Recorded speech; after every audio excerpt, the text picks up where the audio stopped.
Good day mga idol. Meron tayo ditong bagong assemble na despan. Itong despan na to, pangbenta natin to. So, papakita ko sa inyo kung magkano yung tutubuin natin dito sa isang despan na to. So, itong despan na to mga idol, binigay lang sa akin to sa isang subdivision na pinuntahan ko. Bali, papagawa dapat to kaso medyo malaki yung magagastos kasi sira na yung motor na ito mga idol eh. So, yung after ko siya ma-check up at sinabi ko yung presyo na magagastos, lahat-lahat. So, hindi na daw papagawa. So, binigay na lang sa akin para hindi masayang yung punta ko kasi may gumastos tayo ng gasolina tapos check up natin to. So, sabi nung may-ari, bibigay na lang daw niya sa akin to tapos hindi na siya magbabayad na sa sa check-up fee kasi pinuntahan ko sa mismong bahay nila eh. So gumastos tayo ng gasolina doon at check up natin. So binigay na lang sa atin to mga idol. Tapos ito in-assemble ko. Binilang ko ng bagong motor. Tapos pinalitan ko yung hélice nito mga idol ng banana type para mas maganda yung buga ng hangin niya. So paandarin natin to mga idol kung kung gumanda ba yung performance nito. Ito yung number 1.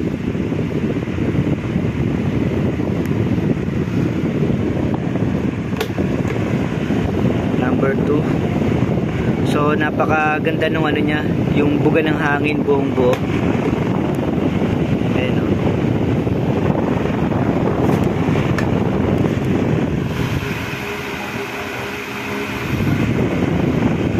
Diba? Sobrang ganda na yung buga ng hangin niya.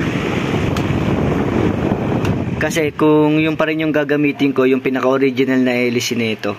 Ito kasi yung hélice niya. Ito yung hélice niya. So, yung ganitong hélice, hindi siya makakahigop masyado ng hangin. So, napakapangit yung buga ng hangin niya. Kahit na malakas yung ikot ng electric pa natin, tapos kung ganito yung hélice, so, hindi maganda yung performance niya. So, pinalitan ko siya ng banana type na hélice. So, ito papakita ko sa inyo kung bali, etong despa na to, ibebenta natin to ng 650 pesos. So, ito yung mga gastos natin. Yan. So, kukuha lang tayo ng ballpen mga. Yan. Ito yung mga nagastos natin. So, 220 yung motor na electric pan. Bagong motor na to, bagong rewind. Yan. Tapos yung fuse, 4 pesos. Tapos bushing, 4 pesos. Shafting, 35. So kaya naging 35 tong shafting.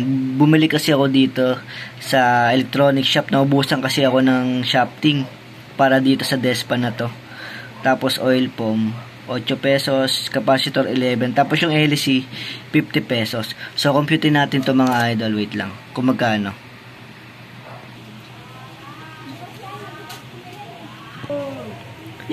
So ito mga idol, compute natin. So ibebenta natin siya ng 650. Tapos minus natin yung yung motor na binili natin. So 220 yung motor dito. Tapos fuse, bushing, shafting, oil pump, capacitor, pati yung hélice. So, kikita tayo dito ng ng 318 pesos dito sa isang despa na to. So, okay na yung ganito mga idol. Yung kita natin dito sa isang electric pan, di ba? So, paano na lang kung madami kang electric pan na binebenta.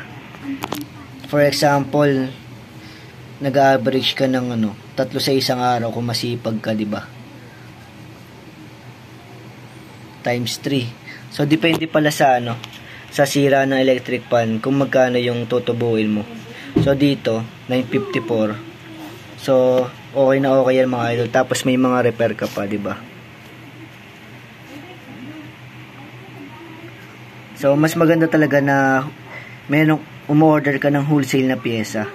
For example, itong fuse na to, 4 pesos lang. Diba? Pero kung sa mga electronic shop mo siya bibilin, medyo mahal yan, 10 pesos, 20 pesos, dalawa. Ito, shafting. Minsan, ano pa to, 50 pesos. Diba? So, mas maganda may mga pyesa ka talaga na ano, na mag-i-stock ka ng mga pyesa para medyo malaki yung tutubuin mo kapag magbebenta ka ng electric pan. So, ito, pinalitan ko talaga siya ng LC para mas maging quality. Kasi kapag nagbebenta ako ng ano, ng electric pan, so, sinisigurado ko na quality yung ano, ibebenta ko para kapag kailangan pala nilang electric pan, so hindi sila magdadalawang isip na bibili uli sila sa akin kasi quality yung binigay ko sa kanila compared sa gagawin mo lang yung mga sira, tapos ito hindi mo siya papalitan, so medyo mahina yung hangin niya, di ba? So yung pinalitan natin to, tapos ito mga gantong electric pan pala, kahit na hindi sira yung motor nito, pinapalitan ko talaga ng ano, ng motor na tanso, kasi yung original na nakakabit na motor dito ay aluminum, so madaling masira yan mga idol. Kaya ako pinapalitan ko talaga ng motor para quality talaga yung ibibigay natin sa customer, para mai-recommend niya tayo sa ibang mga ano, ibang mga kailangan ng serbisyo natin. So ang una natin gagawin dyan kapag ano, magbebenta tayo ng electric pan tapos magre-repair tayo, so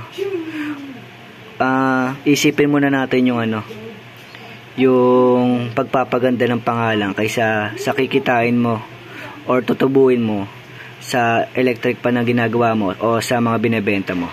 So yun lang mga idol, sana nakatulong itong video sa inyo. Maraming salamat.